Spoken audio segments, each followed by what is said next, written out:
Welcome to rSlash Today I Effed Up, where OP accidentally reports himself to the police for being a pedo. Our first post is from Plagmoid. Over the course of the last week, my twin 7-year-old son started telling me about a creepy man who sat in the parking lot at school and stared at them. This morning, I finally took the initiative and called the school.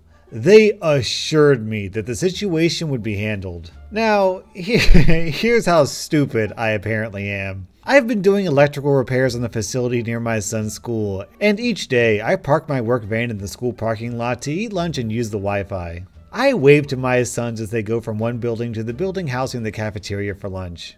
If you're realizing that I'm the pervert I reported, congratulations, you're officially sharper than me.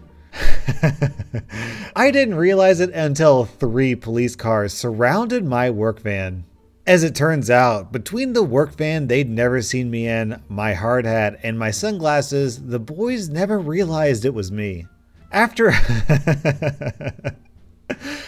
about a 30-minute conversation with the police and the principal, they decided I was a harmless moron and decided to let me go. I was, however, asked not to park my van there for lunch anymore. Have you ever been so dumb that you reported yourself to the police for being a pedophile? Our next post is from boneyardbettie. This literally just happened. I was discussing this subreddit with a guy, we'll call him M, I'm flirting with, and we come across the hot sauce story. Felt like it sounded like our mutual friend, he can be called B. So I took a screenshot and go to send it on Facebook Messenger to send to B. Muscle memory kicks in and I send the photo so quick my camera roll hadn't updated. I accidentally sent a nude I'd taken a half hour earlier. This wouldn't be an issue usually, but this guy is like a brother figure. He's not answering his phone, so I've just spammed the F out of the conversation to stop it popping up. All the while, I'm on the phone to M, the initial intended recipient, who is also in a band with B. For anyone curious, here's me trying to claw it back. Then she posts a screenshot of her conversation. Oh my god, do not open. Oh my god, just delete the convo. I meant to send a different photo and it's my freaking tits. Do not open. I'm just going to keep spamming this. Because nothing stops a guy from looking at a photo quite like, do not look at this, it's my tits. Our next post is from Don't Hit Submit 3. So I'm currently a 4th year computer science student at a pretty respected university and was looking to graduate this semester. I'm sorry, I'm laughing already. This story is really good. One of the classes I was taking was a class in modern advancements and trends in the field of technology. While the class didn't require too much heavy lifting, it still was a higher level one and required a good amount of work. For our final, our professors had assigned us a 20-page research paper into a current or possible future technology of our choice within the field. I did my paper on helium-3 power generation. I worked my butt off on this paper and in the end was super proud of it. The papers were due last night at midnight and I held off on submitting my final draft till the end to get it as clean as possible. This is where I effed up big time. Let me tell you a little about myself. I don't work a normal job. I tried it in my first year of school and really didn't like it. I've worked internships when they came up, but outside of that, I really didn't work. This and being a student really doesn't mix well though. So I had to make money some way. For the past 3 years, I've gotten by on writing hardcore erotica on commission, specifically for furries. I would write anything, any fetish, any premise, anything. In some parts of that community, I became really popular. At one point, I was making almost $2,500 on Patreon, along with the amounts I charged to my customers. Am I proud of this? No. I have written some really disgusting stuff, but it paid the bills and the money was too good to pass up. I told myself the minute I got a real job, I was cutting and running from this work. Well, this brings us to last night. I had not gotten any sleep for the past few nights. I had multiple projects due in the span of a few days. I was running on nothing but coffee and Rockstar. I was nothing more than a walking corpse and wanted to do nothing but sleep. I ended up doing my last read over of my final paper and submitted it before sleeping. However, instead of submitting my final paper, I somehow submitted one of the commissions I was working on. The commission is not light either. It is almost 10 pages long and contains a variety of things, including a fetish that's 4 letters long and starts with V, and another 4-letter fetish that starts with S. So I went to bed. Submissions for the final locked, and my academic career was sentenced to death then and there. When I woke up this morning, I checked my grades for my other classes before noticing an email from my professor. All it says was to come to his office after class today.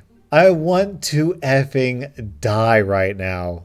I don't know how I'm going to explain why instead of my final, I submitted a hardcore erotic story with a wolfman blinking off in a dragon's stomach. But yeah, I effed up big time. Obligatory update. Well, I just left his office and I still want to die. Not as much though. I took some advice from here and printed my paper out and had it with me. I won't lie. When I sat down with him, I was already almost in tears from the stress and embarrassment. I guess he picked up on that because he tried to be as nice as possible and told me to calm down and just explain what happened. I ran down pretty much everything I said here. While he didn't agree with the avenue I was taking to make money, he understood why I was doing it. He had checked the submission last night after the deadline and my submission's name stuck out immediately. It was along the lines of customer_commission_second draft ... I've taken a class from him before and was an A student, so he guessed I had submitted the wrong file on accident. He told me he read the first page and realized it probably wasn't meant for him to read. I gave him the copy I brought and he accepted it. He told me to email him the file and he would replace the one I had submitted and that we would pretend this never happened. He seemed to at least have a good sense of humor, as he told me that what I had originally submitted was well written, at least, from what he read. Like I said, I still want to effing die right now. At least he understood that I'm just an idiot and not malicious. Thanks, I guess, for the advice and helping me through the nervous breakdown. At that point, I think the only way out for OP was to just double down. Instead of saying his paper was on helium-3 power generation, he should have said that his paper was on power generation from static electricity generated by rough yiffing. Our next post is from the Taxman Cometh. This started yesterday, but I didn't realize my screw up until today. Yesterday, I stumbled on a price mistake for the 6-quart Instant Pot at Target. They were ringing up at $10 a piece instead of $80. I decided I would get some Christmas shopping done early and flip a few. I ordered 10 for in-store pickup and 10 for delivery in case either order got canceled. Well, the delivery order was canceled, but I got an email that the in-store pickup was ready. I go to Target and give them my ID. They look it up and can't find it at first. I give them the order number and hear the one guy say to the other something about it being canceled, and they are both giving me odd looks. The one says he has to let the manager know I'm there, so they radio over and the manager says it was canceled because of the price mistake. Seems a little odd that they needed the manager over the radio just for that, but I didn't think much of it. Fast forward to a little earlier this afternoon. The doorbell rings and my wife comes and tells me there are 2 guys at the door asking for me. I step outside and they identify themselves as detectives from the State Police Counterterrorism Unit, and they start questioning me about why I'm trying to buy 10 pressure cookers and if I know what they can be used for, if I'm making bombs, and so on. They even have a picture of my car from in the Target parking lot. I did my best to explain the price mistake and how I found it, etc. I think I think they accepted my explanation, but I'm still nervous that I'm on a watch list now. I feel like there is a 100% chance that the NSA, FBI, and or CIA has read this post before me. Our next post is from HollowsOfYourHeart. I'm a 32-year-old woman who can never go back to my new dentist after 2 visits because I'm an idiot. My dentist is a very nice and professional man. Our first appointment was going pretty smoothly until he made some innocuous remark about us being strangers. My immediate reply was, "Oh, you're not a stranger. You've been inside of my mouth for 20 minutes." I did not intend to make a sexual joke. His face turned red and he was clearly embarrassed, but he continued on like a true professional, and we were probably both relieved when the appointment was over. I had my second dentist appointment today. I actually mentally prepared myself to be a model patient who didn't say anything weird, thank you very much. He had been working in my mouth for about 5 minutes when he started to seem really uncomfortable or something. His face was red and he was breathing a little heavier. I was a bit concerned and also confused, like how could I have embarrassed him this time? I had hardly spoken. So he keeps working in there, and then I realized what the heck is happening. My dentist was wearing grape-flavored gloves. I had been absent-mindedly licking his fingers the whole time. Never going back. Lady, you need to get the dentist's consent before you just lick his fingers. Because if you don't get his consent first, that kind of makes you a grapist. Our next post is from Gelicca.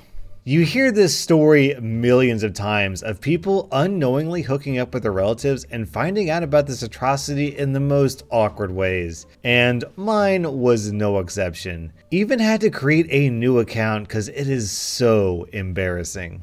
I was talking to this guy on Hinge who had the softest of hazel eyes, and at the time I thought he was the one. We dated for about 5 months until the horror struck us that we were relatives. Since we are both in our mid-20s, we were moved away from home and hadn't had time to meet each other's parents. Instead of doing the traditional, I'll bring you over to meet my parents and I'll go over to meet yours, we decided for a dinner with both our parents. You can pretty much tell where this story goes now. Long story short, we took our families out to a restaurant, and when my father stood up from the table to introduce himself to my boyfriend's mother, his face turned completely white as he was looking directly at his cousin, his uncle's daughter. It took her a second to realize as well.